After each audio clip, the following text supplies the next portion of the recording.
Welcome to the Dating After Divorce podcast.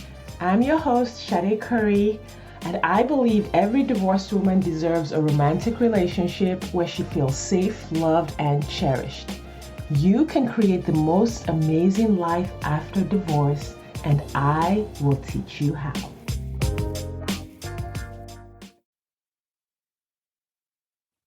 Hi, everyone. Welcome back to the Dating After Divorce podcast. I am your host, Shade Curry. I'm really excited to bring today's guest to the podcast. Our guest today is Caitlin Liz Fisher. Caitlin is an author, creativity coach who turned their gifted kid burnout. Okay, I hear you on the gifted kid, the gifted kid life. They turned their gifted kid burnout into a way to help neurodivergent, disabled, and queer creatives get their passions back on the priority list. Every challenge they've overcome, abuse, parental estrangement, toxic jobs, and crappy breakups, has helped them learn to say yes to their deep down dreams and no to the status quo. They are now living their absolute weirdest, abnormal life and advocating for others to do the same by subverting capitalism and embracing a world where we can finally stop hustling. Caitlin, welcome to the podcast. Thanks. I'm excited to be here. Please tell the listeners a little bit about yourself, who you are, what you do, what you're about. Yes. So, hi, I'm Caitlin. And I am, as I like to call it, very divorced. I've been divorced twice, so we're going to get into all that juicy goodness. And for the past 5 years, I would say that I've really been becoming myself.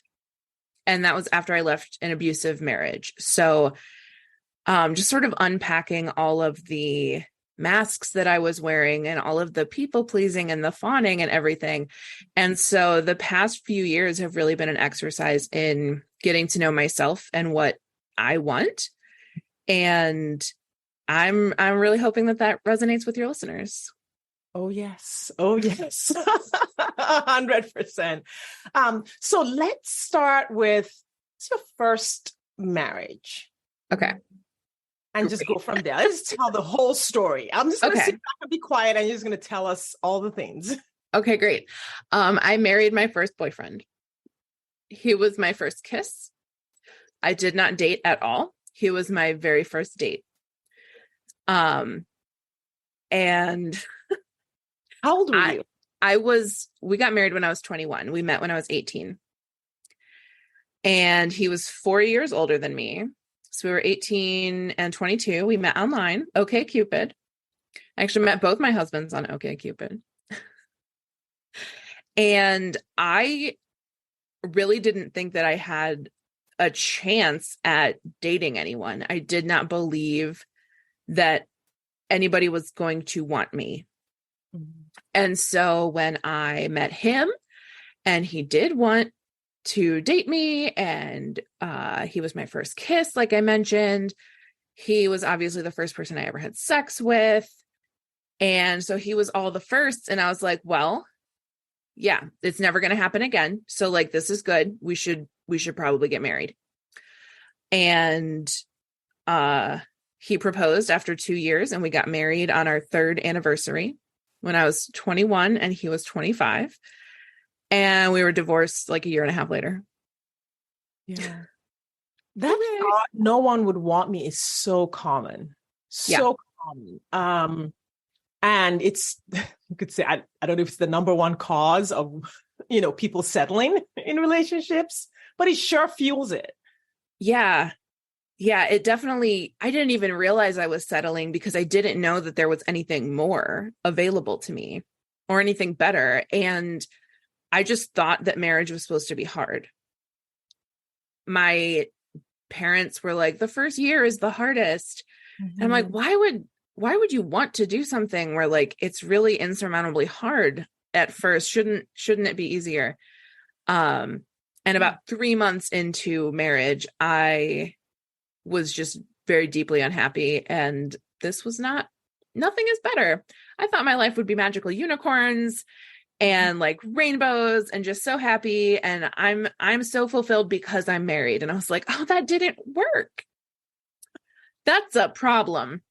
Yeah. What did hard look like in that marriage? uh man, he didn't do anything domestic. Like he did not help around the house. We had an apartment, and it was like pulling teeth to get him to take out the trash or to do the dishes. And I think he never said it, but I think he had sort of like a man's responsibilities, wife's responsibilities thing in his head, because his dad didn't really clean.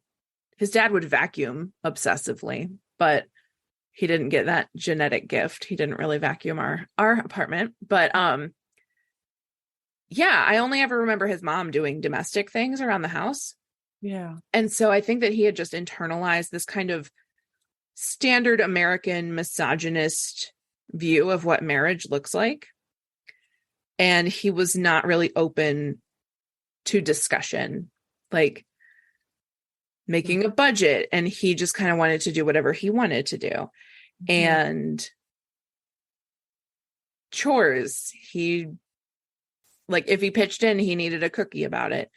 And meanwhile, I was vegetarian when we got married, and I stopped being vegetarian because I didn't have the energy to cook like 2 meals, and he didn't want to eat the vegetarian food. So I just started eating meat again because it was easier. Yeah. Yeah. It sounds like the classic when you're living apart, you're living your life and he's living his life. When you're dating, it's like, oh, everything's fine because you're not having to negotiate anything. Yes. And then the minute the negotiations begin, it's almost like you see this other side of the assumptions that everyone made at the beginning. Yes, very much. And we were pretty broke. He had 3 part-time jobs. Neither of us had health insurance. I was in grad school and had 2 part-time jobs. So we were on the struggle bus, but I was still doing probably 95% of the domestic labor. Yeah. As is typical. Yeah. What was communication like? You said it wasn't up for discussion, negotiating things that were hard or difficult or causing challenges. The biggest thing with regard to it, like not being up for discussion, is that first time I had that sort of rock bottomy, this is not how I thought it would be moment. I asked him if he would go to couples counseling with me, and he was offended. He said, like, how could you ask me that? How could you ask me to do that? Like, he was just deeply offended that I thought our marriage was in such a state that it needed therapy. And so that was personal. Yeah, it was a personal offense to him that I was like, I'm unhappy, we need therapy. And he's like, oh, I can't believe you would ask me that. Just deeply offended. And I look back on this now, and that's objectively hilarious, right? Like I should have just been like, oh, okay, I'm gonna leave. I'm gonna go live my life. But I didn't know. And so I thought, like, maybe that was wrong of me to ask, given his response and his reaction. And some time went on. You can have like a little bit of a discussion, and he starts taking the trash out, starts at least putting his dishes in the sink regularly, things like that. And then it backslides again, back into the normal routine. He did do laundry sometimes. I'll give him props for that. He would do laundry. And I asked again, I'm still not really happy. Can we go to couples counseling? And he agreed this time, but we never ended up doing it. And when I did leave for real, and I was like, I'm not doing this anymore. Like, I would like to dissolve our marriage. This is not working. He goes, what about couples counseling? And I'm like, the time is gone, man. The time was when I asked for that. And you said, I can't believe that you would ask me that. Like, I tried a lot. Yeah. And it just did not go. Yeah. And you really, this story really underscores that invisible labor, because in your case, okay, so it's regular labor of like, let's pay bills, let's, move our lives forward, go to grad school, have part-time jobs, etc. And then there was a second layer of labor of keeping the home together and all those things, which listening to you, it almost sounds like you could have handled those things, but now having this additional layer of labor where the emotional labor to keep the relationship together was also on you. Yeah, I never really thought of that as a third layer of labor, but it really was trying to have conversations about how I feel, Yeah. That had been a problem throughout our whole relationship. I would say something, okay, so because he was my first boyfriend and I was a very naive young baby, I wanted us to be saying I love you before I had sex. Mm-hmm. And he wasn't ready to say it when I said it.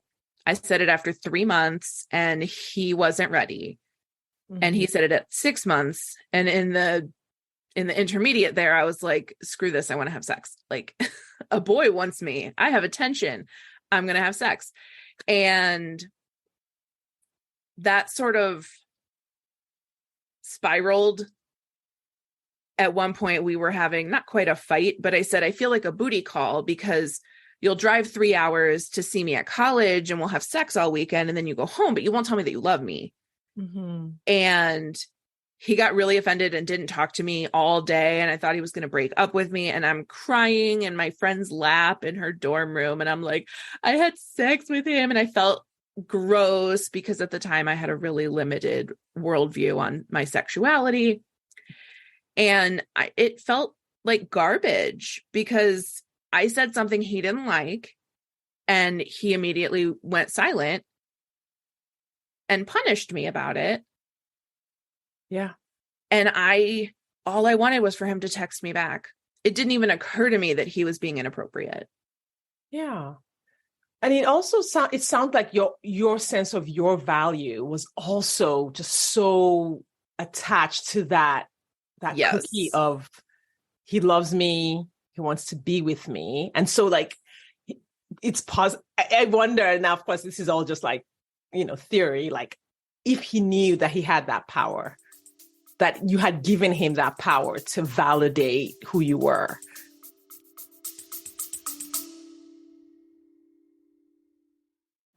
Do you wonder exactly how divorced women just like you are meeting eligible men who want a real relationship and a commitment? They're doing it by dating with their core values. Your core values are the GPS that lead you to the partner you've been looking for. When you use your core values on dating apps, text messages, and at social events, you will easily connect with your true match partner without chasing, settling, or wasting time with non-committal men. I have taught exactly how to do this in the 2-hour Core Values Dating Blueprint course available on my website, shadecurry.com/dating. That's SADECURRY.com/dating. You will learn exactly how to identify your core values and use them on your dating profile, how to ask the right questions via text, and how to tell the right stories on dates, so that you attract the right people and repel those who aren't right for you. If you're ready to meet your true match, hop over to shadecurry.com/dating or click the link in the show notes. Now back to the episode. Man, if he knew, that marriage probably would have been way worse. Because I'm lucky he was just sort of bumbly about it. Yeah.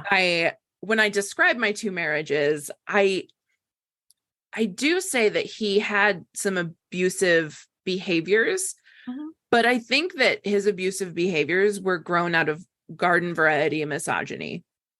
Gotcha. He just didn't really think women were all the way people. And obviously his behavior reflected that. My second husband was like maliciously and intentionally abusive and controlling. And so by comparison, I'm like, this guy was like small potatoes. Like I forget that I was married a first time sometimes. Yeah. Just so far in my past. And it didn't deeply affect me as much as the really abusive marriage did. But there was one time that we were having an argument about something. And I went to like go to him to comfort him. I hold his hand or like just touch him and have that reconnection. And he like put his hands up and he said, don't come near me because I don't know if I'll be able to stop myself from hitting you. I really want to hit you. Meanwhile, I go throughout my life and I'm like, he was not abusive. He's fine. Right. Oh.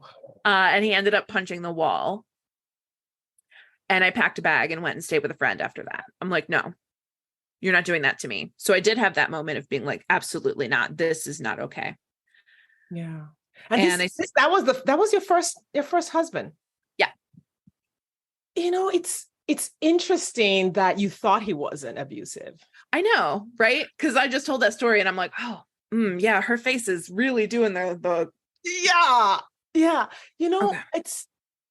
I think what happens, and I don't know if this is okay, but I think what often happens is there are certain sides of men who are abusive, toxic, narcissistic, violent, that if you are compliant enough, it's just not necessary for them to exhibit that capacity, even though it's there.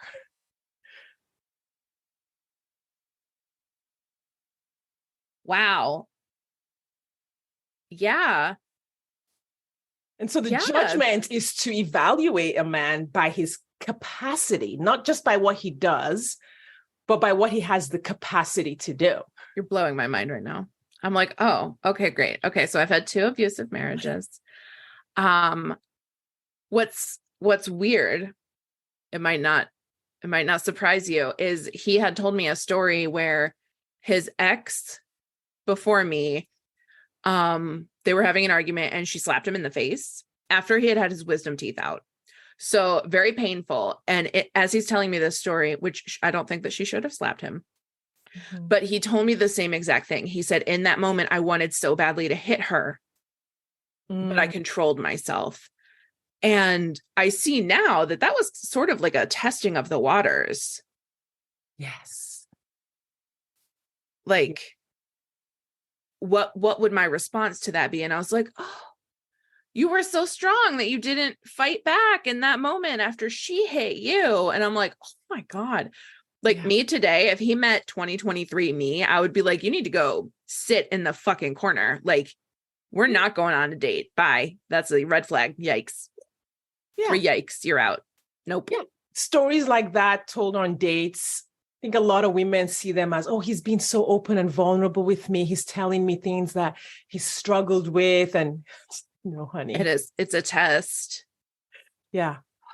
Yeah. Oh no.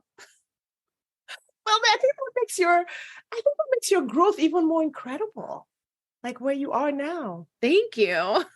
Yeah. Okay, so let's talk about marriage number 2. Okay, great. Well, before we go to marriage number 2, how did it end? I think you mentioned that you moved out and said you were not doing this anymore. Mm-hmm. What was that discussion like? So after he punched the wall, I packed a bag, stayed with a friend, yada, yada. And then I think I was gone for about a month. And then I moved back in. And then I really don't have a good timeline. Maybe 6-ish months later. We somewhere in this, we had opened our marriage also. So, I was dating a couple people. I think I had like one boyfriend and then we broke up, which was very strange because my first breakup was not my first partner. You know, like I'm married to my first partner, but my first breakup happens with my first extramarital boyfriend in this open marriage. And he ended up meeting someone and like immediately on their first date, like broke 3 of our rules. So, you know, like when you have an open marriage, I don't know if you get a lot of open marriage polyamory. Haven't coached on it, but I do know that. In fact, I have admired the boundaries and communication in non-monogamous and gay and queer relationships. There's so much, the communication, this is my opinion, is just way more open and the boundaries are just way more respectful. It definitely can be. So my first foray into it was very kind of toxic. Which it can be. Like non-monogamy and monogamy can both be great or toxic. Like, and it depends on the people and the commitment to the boundaries and the mutual respect and all of that. I could talk forever on this, but this situation was that he started seeing this new girlfriend and immediately was going sort of like radio silent with me, not keeping in touch. I didn't know where he was. I didn't know when he was coming home. And so this caused a point of contention immediately. And it didn't quite come down to like a, you need to choose her or me thing, but I was not doing great with the fact that he wasn't being like open about his actions. Like I just didn't know what the hell he was doing. Yeah. And so the trust was kind of not there and eroding. Meantime, I meet the man who will become my second husband while I am married to my first husband. We have just a whole Jerry Springer thing going on here. And unbeknownst to me, our whirlwind love affair, star-crossed lovers, never felt this way before. It was absolutely the love bombing of a narcissist. And I left my first husband like about 3 months after I met my second husband. Okay. And he was also married. So my second husband is married. And he has sort of permission to play on the side. And she doesn't want to hear about it, which nowadays that would be a red flag for me. Because I'm like, I can't trust that she actually knows what you're doing. Yeah. Or that she really doesn't want to know. Right. So I don't trust like anything about the way that we met. Like I've been able to piece together some more of this behind the scenes narrative. And he was very crafty in how we met. And it's a multi-layered, very abusive approach to how we met. But I thought he was just the bee's knees and amazing and my soulmate and just in love, right? He kept telling me that he was going to leave his wife, which again, I think you might be able to hear my little kitten friend here. Sorry about that if you can hear the squeaking. No, it's fine. He keeps saying like, I want to be with you. I want to be monogamous with you. I don't want to be married to my wife anymore. Like we haven't been really in love or passionate for years. And I never thought I would get a second chance. And, he's telling me all these beautiful, stupid things, Sade. And here's the part I don't love. I was 23. He was 41. And I fully believe that if he could have found a younger target, he would have. Like this guy was just cruising around OkCupid looking for the most naive little baby deer he could find. And it was me. Love that for me. So eventually he did get divorced. I moved in with him. And overnight, once I moved in, we basically stopped having sex. And he always had a reason. He's like, I lost my job, which, yeah, that's legit. I'm processing my divorce. Also legit. But you left your wife for me. So shouldn't you be excited that I'm here? Why aren't we doing it?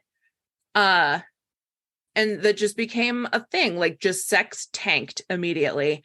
And it took me forever to figure out, oh, that was like part of the abuse. Yeah. Because then whenever I would get sort of unhappy in our relationship, we would have a bunch of sex and then it would drop off again. Like we're talking 8, 10, 12 weeks with no sex and very minimal like physical affection at all. Yeah. It can be a form of control. Yes. It's like the person who controls all the money. It's like, I have all the money and I dole it out to you as I please. Same thing with sex. It's like, I control the sex and I dole it out to you as I please. Yes. Absolutely. And I'm just going to follow my little train of thought. I just realized I didn't take my ADHD meds today. So we're just going to do some parkour. He was very into the idea of a threesome and group sex with multiple women. But if I said anything about like, well, that makes me feel kind of jealous, because if you have the sexual appetite for group sex, why aren't we having sex? Like, why am I alone not enough for you, but like you're totally on board for a three-way if I just bring a friend home? And he never really had a good answer to that. Yeah. But it was just sort of like, well, because that excites him. And if I had anything to say about it, he said that I was shaming him, and that made me a bad partner, because a good partner should be good, giving, and game to try what their partner wants. And I'm like, I would be game if you would have a regular amount of sex with me, but you're like denying me all of it and then saying like, no, I have these great appetites for fun, kinky stuff over here. Yeah. When you think about, yourself, those years, 20, 21, 22, 23, what were they like? Like, what was happening internally, not just within the relationship with, not just the relationship that Caitlin was in, but something like the emotion. It's almost like a developmental stage. Like, what were your thoughts about yourself? Or did you even have room to think about yourself, to look inward? Not really. The extent of my personal development was like weight loss.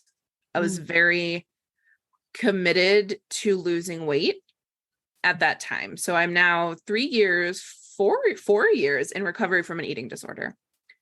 So I didn't understand that I had an eating disorder back then. So it was all about the weight loss. And like, that was the only thing I could even see that would make me happier or more fulfilled or something, was being thinner, because being thinner meant being loved, meant my mom's approval, meant all these other things.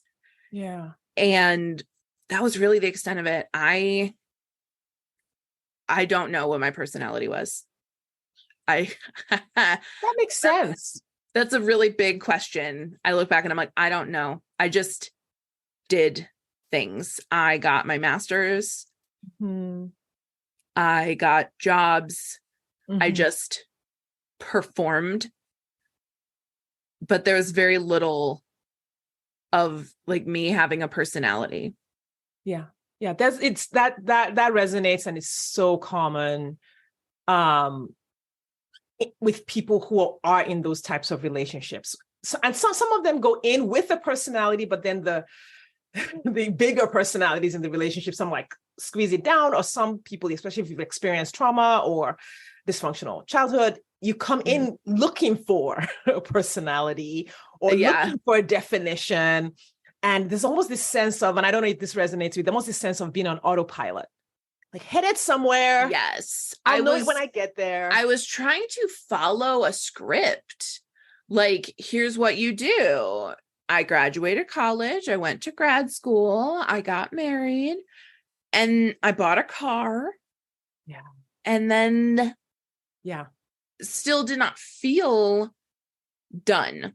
Like, I was supposed to feel like an adult at that point, which that's hilarious. Oh, sweet baby me, 21, thinking like, oh, I'm done. I'm grown. I am now 35, and I just wake up in the morning. I'm like, I don't know. I don't know what I'm doing. Yeah. Nobody knows. That's the secret. Nobody knows. We're just winging it. Everyone is totally just winging it. I do believe that there is a sense of ownership. I think adulting is when you feel like you own your life.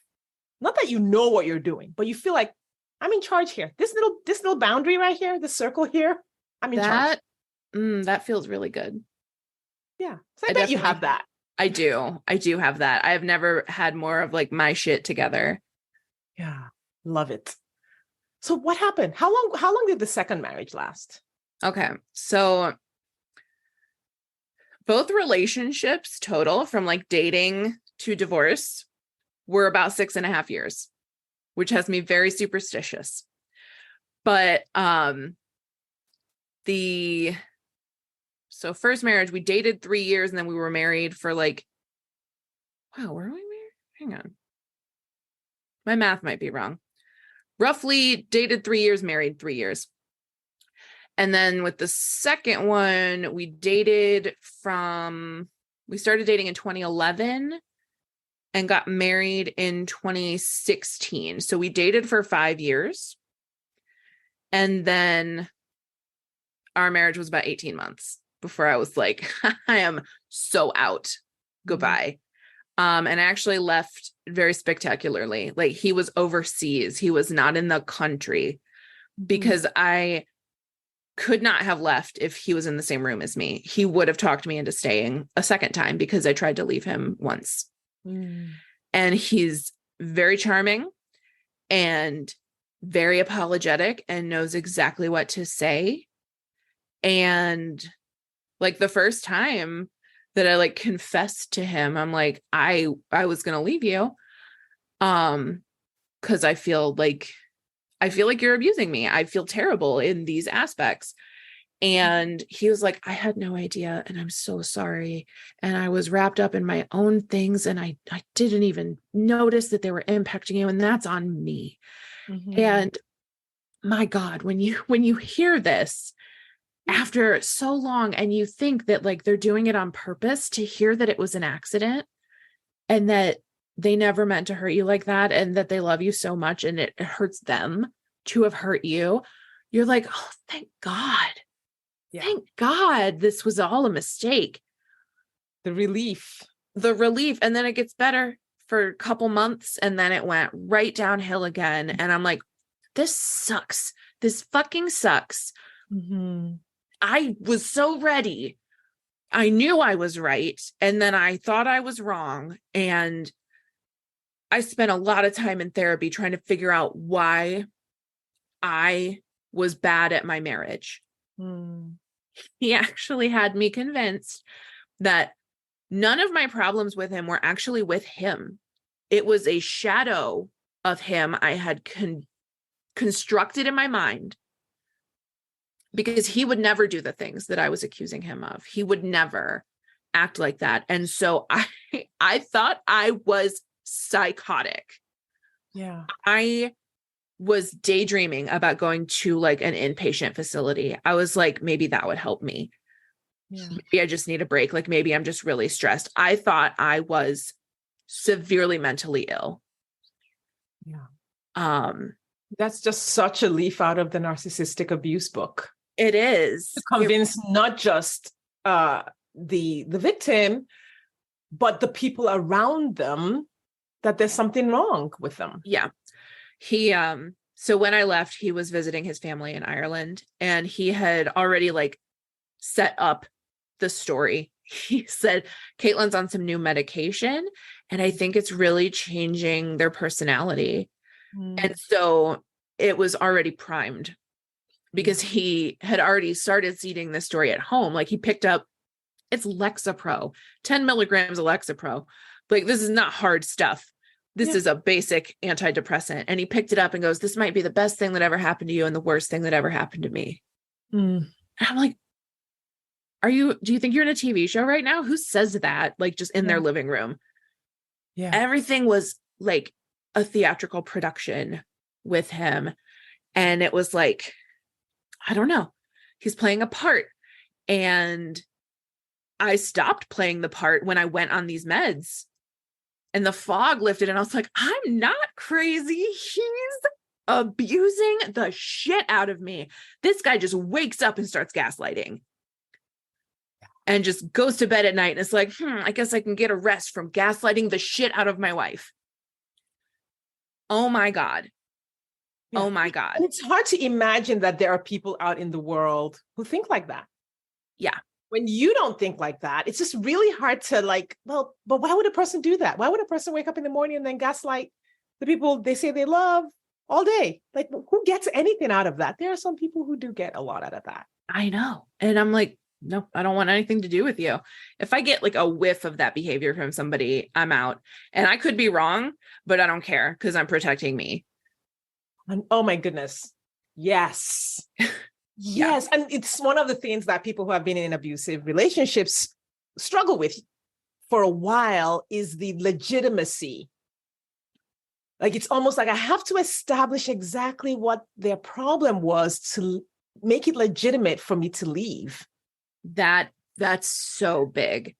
that part where you're like, I wish I had a reason. I actually found myself doing that with my first husband. And so I was like, I am so unhappy and I want to be out of this. I wish he would hit me. Yeah. Or cheat on me. Or like, I just had a list. Yeah. And I told him that once. Yeah. And his response was not great. And we don't need to get into it. But like, yeah, I just wished that I had a reason. Yeah. And because I think at the time that I was learning about abuse and narcissistic abuse, this was 2015, 2016. So of course the conversation has matured a lot in many ways now. But at that time, many of us were like, okay, can we get a diagnosis? If I could just get a diagnosis of NPD, which, for good reasons, the mental health establishment really doesn't like to give that diagnosis because one, there's no treatment for it. So it doesn't make sense to diagnose something you can't treat, It's like, I don't blame them. They generally will not diagnose a person with NPD for the most part. But here were all of us in these little chat rooms trying to figure out how to get a diagnosis. It's like, yeah, you can leave a person if they're being a jerk to you.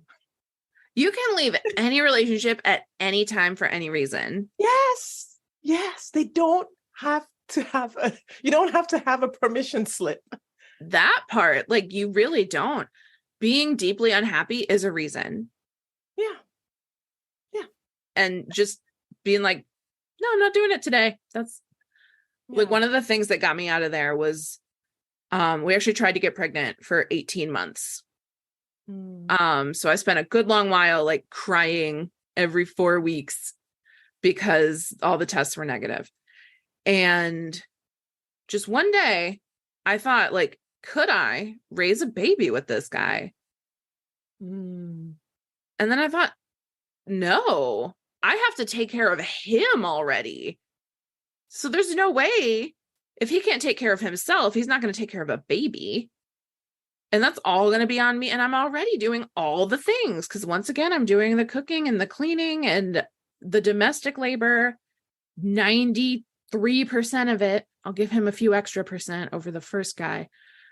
But yeah, no. And so I say, like, I was never pregnant with this baby, but my baby saved my life because I realized that if I had stayed with him and gotten pregnant and had, like, I would have been lost. This person who is talking to you right now would not exist. I would be totally lost. Yeah. And to give yourself the kudos for seeing that. And I think sometimes, and you're not doing this, but sometimes we're looking back at our past selves and looking at all the mistakes they made and but in some ways, they also did some really good things. They decided not to have a baby with a narcissist. Yeah. I'm so glad. I'm so glad that I did not have a baby with that man. Yeah. And I'm so glad that I left, and I'm glad that I let myself be the most important thing, like, for once in my life. Yeah, 100%. And that's our biggest responsibility. If you can, let's just be responsible for this one. Be responsible for yourself first before trying to be responsible for all the other people. Mm-hmm. So when did your growth journey begin? Like the journey that led you to choosing a healthy relationship, making changes within yourself, maturing. Like, did that begin while you were in one of these relationships, or did it begin after? I mark it as happening like when I left him. So like since that day, that is like my freedom day. I celebrate it every year. I take that day off work. I watch TV and drink mimosas. That is what I do on March 17th every year. Amazing. And so it's been 5 years and a few months now. And yeah, it started that day. And I've dated, I did like some casual dating, AKA I call that Slutty Caitlin Volume 1 and Slutty Caitlin Volume 2. Had a couple long-term relationships in there. I was non-monogamous. So I had a boyfriend I lived with and a girlfriend, and I would like stay with her like once a week overnight, and then sort of like weekends we would like trade. Sometimes she would come and stay at our place, and sometimes I would go stay with her. And those were good relationships at the time. Like they kind of ran their course. I don't think they were really meant to be forever, which is okay. Like I'm getting there with those. Sometimes I'm just still like, kind of salty about it, but mostly all good. And then in like a fit of being so tired of Tinder, I deleted all my apps and I said, I'm going to meet somebody in person. I've never met anybody in person in my life, like romantically. I was always an online dater. And within a couple of days, my favorite bar posted that they were doing speed dating. And so I signed up for speed dating. And when the day came around, I was like, I do not want to leave my house. I feel gross. I haven't showered. I've been wearing this t-shirt for 2 days. And so I decided, well, fuck it. If somebody likes me with my greasy hair and my 2-day-old t-shirt, then here we go, speed dating. So I went to speed dating, met my partner. This was February 2020, right before COVID. Amazing. And now we own a house. Love it. How long after you left was that? I think you said it, but I didn't do the math. Roughly 2 years. So about 2 years after I left, my abuser is when I met my partner now. And we've been together for just about 3.5 years. Yeah. What changed in those 2 years? How did you, because you can't, I know maybe you can just like snap your fingers, right? And healthy relationship. I don't know. Maybe it's possible. But like, what changed? How was your thinking different? Or how was what you were attracted to different? Or those are fair questions. So I have what I call the Yikes Rule, or the 3 Yikes Rule, which is that if anybody makes me uncomfortable for any reason, I don't have to figure it out. Like, we were talking about, I need to exactly diagnose the specific problem before I can say that this is a red flag or not. Anything that made me go like, I don't like that. That's a yikes. You get 3. And then I'm like, I'm not doing this anymore. And so I kind of honed that skill through all of my slutty adventures. Like I'm texting somebody, and if they just text you out of nowhere, like, can I be graphic on your podcast? Yes. If they're just like, do you like anal? And that's like the very first thing they say to me. I'm like, you're gone. Get out. Yikes. Yep. I went on a date with a guy and we talked for 2 hours or so, like in this coffee shop. We're having this whole conversation. And he just abruptly kind of got up and put his coat on and was like, well, this has been great. But like, I gotta go and I'll talk to you later. And I'm like, okay, sure. And I like messaged him on Tinder after the fact. And I'm like, hey, thanks for hanging out and coffee. Like, hope the rest of your day was okay. Seemed like you left quickly. Like, is everything okay? And he said, yeah, you just seemed like you weren't into it. So I left. And my abuser had hit me with one of those. And I went full fawn. I was like, no, oh my God, I'm so upset that you would. Yeah. Bitch, that I love you. Oh my God. I was not doing that a second time. So I was just like, okay, bye. Yeah. Fuck off. I'm not doing it. I don't have the patience to like tango with your bullshit subtext. I can't anymore. I am tired. Yeah. And I'm not doing it. And my partner just had nary a yikes, nothing. We have had maybe 1 to 2, not even fights, but just like prickly moments in 3.5 years. And we talk about them. And we're both just very open with each other. Another thing that has helped me is realizing that I'm autistic. And so when we started dating, I had a PowerPoint.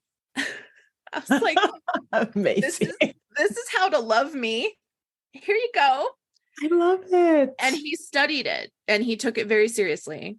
And he learned how to communicate with me. And he was like, wait, am I autistic? So now he also knows that he's autistic. And so we have this shared language where, he'll talk to me and make like references to movies and film because that's something that he can express himself with. And I'm like, I'm over here. I don't know. I'm just over here being like a vague cloud who loves stuff. And we have learned to communicate, and we can be so direct and open about communication because we have that neurodivergent language. Amazing. And like all the relationships that came before this one were masked. I was always trying to act normal, trying to be good wife, good girlfriend. And now I'm just like, this is me. Do you like it? And he's like, yes, I like it. And he's like, this is me. Do you like it? And I say, yes, I like it. And simple. How simple. Great. It's so good. It's so good. I never have to wonder. And another thing is there's no math. I don't have to sit here and be like, well, this is what he got me for my birthday, so I need to make sure that I get him something of equal value. He doesn't keep track of anything like my ex did, because my ex would have to win. Like if I gave him a really great Christmas gift, he would order me more stuff to even it. And I'm like, that I didn't make you this so that you would buy me more things. And they weren't even like really thoughtful gifts. He would just go like buy stuff to like get the numbers and feel like he won Christmas. And there's no math. Like I don't have to keep track. I don't have to pretend to be anything or perform anything. And it's also really helpful. We live with roommates. So 4 of us all went in on a house together because in this economy, that's how we decided to do that. And having other people around also helps me because I can compare. I can be like, well, would I say this to my roommate? And then that helps me say it as directly to my partner, because I'm like, I don't have to act any kind of way because we're in a romantic relationship. Like I can be as direct and forthcoming to you. And like, if I need reassurance, I can ask the whole room, and everybody in the room will reassure me that I am welcome and I am loved and I am safe. And this I always go back to like this example is one of my roommates was doing something, and he like knocked a shelf on the wall, and I gasped. Like it startled me. And then I immediately apologized because my abuser like would have freaked out. He would have been like, it's fine. Why are you freaking out? Just immediate. Anything he could just like stomp on, he would. Is that not exhausting? Don't you want a break from just being mean to me? Yeah. No, he loved it. He thrived on it. It was delicious cookies for him. But my roommate's like, why are you apologizing? And this happens probably still like once every couple weeks. I get like just a weird look because I have apologized for something that does not require it and would not in like any circumstance of normal operation require an apology.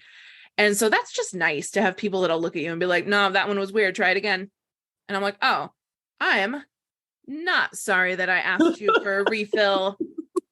I'm not apologizing for that at all. And it's just freaking nice to have people like around me who know that I've been through trauma and who are very patient with me and very willing to remind me that I'm safe. Yeah, that's so good. It's like the shift was centering yourself in your life and in your relationships, and then really learning to choose people who let you take up that space. Yes, that's a huge part. It's because, you remember with my first husband, I was like, well, nobody else is ever going to love me. So like this will do. And now I'm like, I am a shiny beacon of awesomeness. Who wants some? But if you treat me like crap, you have to leave. And that has changed everything. Like I love me more than I have ever loved me. Yeah. And because I love me and I know me, I also know what it means to be loved as me, if that makes any sense. I feel like I just said that in a big circle. Okay. No, it makes total sense.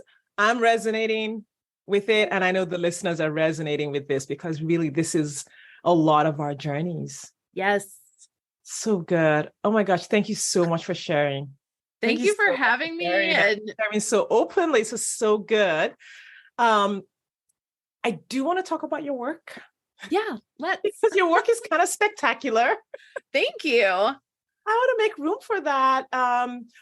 only because there's something healing about writing our stories. There's something healing about creativity. I try to bring creativity into my day-to-day life. It can be a little bit of an effort because of just my own personal history. Like, so I'm constantly like, okay, got to do some art, got to get in some nature, do some writing. So tell us about your work. What do you do? Who do you help with it? Yes. Okay. I love to help specifically neurodivergent people because that's me. Like, I have ADHD, I'm autistic, and a lot of us have spent so much of our lives like trying to mask and blend in and be like other people. And then we get sort of shamed for being weird. And so my work in this world is to be like, no, open the weird back up. We got to make it weird because humanity is multifaceted and creative and weird. And we connect by telling stories. And I want more autistic authors on the shelf. I want more queer writers on the shelf. I want more BIPOC authors on the shelf. I want more people who are not like old dead white men who are celebrated as like the literary like marker of success. Like, I'm sorry, I don't care about Dickens. He's gone. We can talk about him like a little bit, but like, I think even Shakespeare would be like, why are you guys so obsessed with me? You need to stop. And there's so much richness and diversity in the world and in the lived experience of people. And so I'm just sitting here like a little Venus flytrap being like, does anybody want to write a book? And then I like try and bring them in and I'm like, you could totally write a book. I'm going to help you. And yeah, like more people can and should write books. We have this feeling or this sense of being like, well, I'm not the type of person to write a book. What does that mean? That's fake. Yes. Anybody can write a book. If you have a story to tell, I can help you turn it into a book. And even if you don't quite understand the through line of the story that you want to tell, I can help you organize that. Like, I'm very good at taking sort of like a pile of ideas and saying like, oh, you're writing about this. Like, you're writing about what it means to be loved. You're writing about what it means to stop looking into everyone else around you as a mirror and actually look at yourself. That's what you're writing about. And they're like, oh, I didn't know I was writing about that. That's cool. I'm like, yeah, get those words down. And I do this. I work with people one-on-one on their books. And I also have an incubator, which is like a group setting, small group cohorts. And we critique each other's writing and there's coaching calls. So you can come and like get questions, and everybody in there is like best friends with each other because I only attract cool people writing cool books. And we're all like, okay, great. Your first chapters were awesome. I'm going to need you to write more because I need to read it. And that's so encouraging because I think the biggest fear about writing a book is that it won't be good. People won't want to hear it, that it won't be popular enough. And like, what is popular enough? Yeah. Again, fake. Fake. That's a high school wounding that's still with us. It is like when you had like a high school teacher who's like, this essay wasn't very creative, was it? Yeah. Then you take that wound with you forever. And you're like, I'm not a very creative writer. Yeah. No, I swear to God, if you spend an hour with me, it'll be back. Your passion, your love for writing, you will believe in yourself. You will be like, I'm going to write a series about elemental magicians who live on a planet in outer space. I mean, we live on a planet in outer space, but. Yeah, and I love that. And I really I'm glad you kind of like gave us the nitty gritty of it because I'm a fan of divorce stories. I'm like, I want more divorce stories on the shelf. I want more women. And sometimes when I read a memoir biography about people or books about their careers, and then there's a little sliver in there about their relationship that didn't work out. I'm like, no, that part right there is a whole book that I want to read. Yes. I'm like, because divorce, it's like divorce, breakups, they're everywhere, but they're like this little dark corner, this shameful secret. No, it's just life. It is just life. I'm working on a memoir it's kind of about body image and like generational trauma with regard to that. It's called Fat Like Grandma. Oof. And because that was always like my mother's threat, right? I'd be like, can I have a snack? And she's like, do you want to be fat like grandma? And now I'm I am fat like grandma. So like, haha, I'm going to sell 1 million books, mom. Good luck.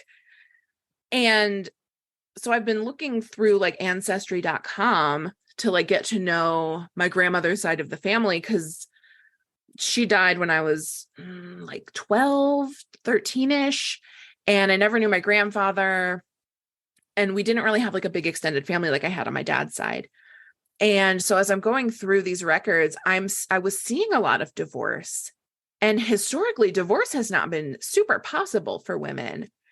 And so I'm sitting here and I'm like, look at all these divorces. And I saw that as something awesome. Yeah. I saw that as like a lineage of women saying like, I'm not putting up with this and finding a way out.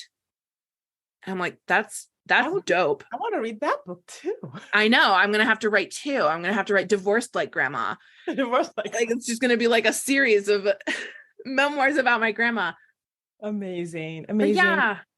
I love the idea of like divorce story, divorce memoir. Like, yeah, we can't just tell stories about falling in love. Like we have to tell stories and model what it looks like to recognize when you're in an unhealthy relationship, whether that's abusive or toxic, or even just like 2 people who it's not working. Yeah. Right. And stories that celebrate the ordinariness of a healthy relationship. Yeah. It doesn't have to be a huge whirlwind romance. Like I just want to normalize kind of mundane being in love. Yeah. I love it's the mundane. It's literally my husband and I, we're going to a blues festival tonight. It's St. Louis, so it's not a big deal. It sounds bigger than it is, but it's just in St. Louis.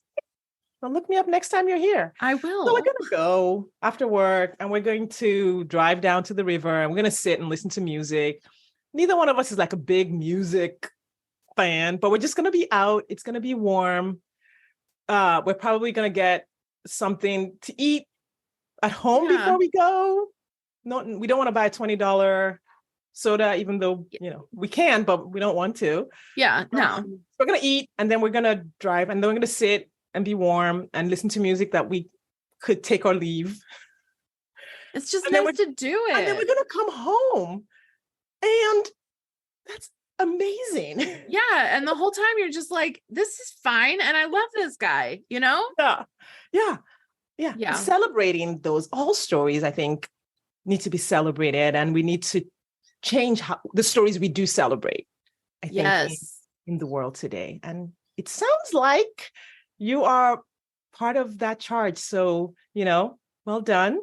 I know people listening are like, yeah, I want to write my story and have been inspired to come hang out with me. Well. So let's tell the listeners where they can find you. Like if they do want to work with you, if they want to learn more, get on your email list. Your email list is awesome, by the way. Thank you. I didn't know that you got my emails. I feel popular. Yes. Yes. So you can catch me on Instagram at Caitlin Liz Fisher. I will make sure that correctly spelled Caitlin is in Sade's show notes. Yeah. What would you spell it for those who just want to hear it? It's sure thing. CAITLINLIZFISHER. Like Carrie Fisher. I actually legally changed my name to Fisher in her honor after my divorce. Amazing. So yeah, we could do another. So that's Instagram. What about your website? My website is CaitlinLizFisher.com. Okay. Easy. And I am on Facebook. That is like my professional page is also Caitlin Liz Fisher, but you can just find me by looking up Caitlin Fisher. I am Sade's Facebook friend. So if you see a mutual, that's me. Where else am I? If you're interested in my writing incubator, that's workingtitlestudio.com. And yeah, that's a lot of links. Okay. On all the links will be in the show notes. So take a moment, go to the show notes, connect with Caitlin on the interwebs. They are awesome. I didn't say this in the beginning, but we are in a money container together. And yes, we're in the boom boom room. Yes. And it's been fun sharing in your journey, sharing my journey, and they're hanging out. And I just want to say, I appreciate you taking the time out to do this today. Thank you so much. I really appreciate, it's funny because I don't need your dating advice, but I like following you and seeing everything that you post and talk about, and just seeing you like be in love and happy and thriving in your relationship, and talking about how that has changed in your life. And yeah, I love being connected to you. So big thanks to Serena Hicks for bringing us together. Yes. Yay, Serena. All right. We're going to wrap up. Listeners, we really, really appreciate your time and attention today. We'll see you next time. Caitlin, thank you again. And I will see you next time. Bye.